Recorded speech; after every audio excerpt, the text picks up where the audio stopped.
Olá, meu nome é Annelise, eu sou médica nefrologista e nessa aula eu vou falar sobre a avaliação da creatinina elevada.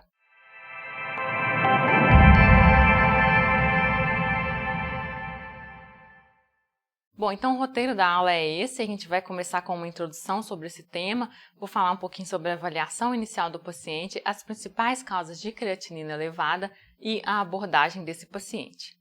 Bom, as doenças renais, elas apresentam manifestações clínicas muito variadas. Então, o paciente pode ter sinais e sintomas que são específicos do trato urinário, ele pode ter também manifestações sistêmicas e ele pode mesmo até ser assintomático, não ter sintoma nenhum, ter apenas, o exame alterado.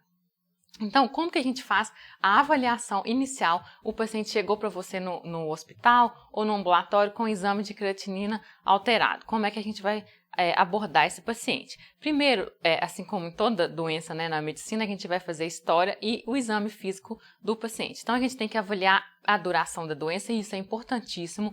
Uma coisa é um paciente ter uma creatinina elevada já há anos e ele conhecer isso, minha creatinina é 2, tem anos que ela já é 2, a abordagem é totalmente diferente de um paciente que chega com a mesma creatinina de 2, sendo que na semana passada a creatinina dele era meio. Então, são pacientes totalmente diferentes, então a duração da doença, ela vai ser muito importante. Esse é o primeiro passo e depois a gente vai ver quais são os sinais e os sintomas daquele paciente. O paciente é um paciente com edema, é um paciente que tem sintomas sistêmicos de outras doenças, das várias doenças sistêmicas, que podem acometer o rim, é um paciente que está assintomático, quais são os fatores de risco, quais são as doenças que esse paciente tem que podem acometer o rim. O paciente é hipertenso, é diabético, ele tem um lúpus, então a gente tem que fazer uma investigação extensa na história do paciente para tentar achar alguma coisa que justifique aquela creatinina elevada e avaliar sempre a duração dessa doença.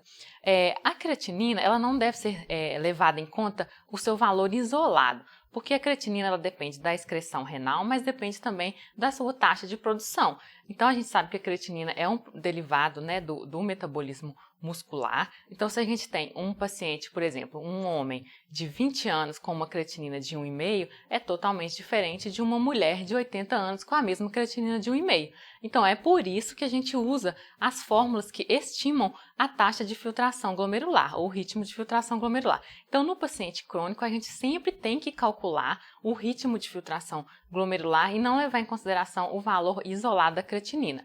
Existem várias fórmulas, a de Crocroft-Gault é uma fórmula que era utilizada, mas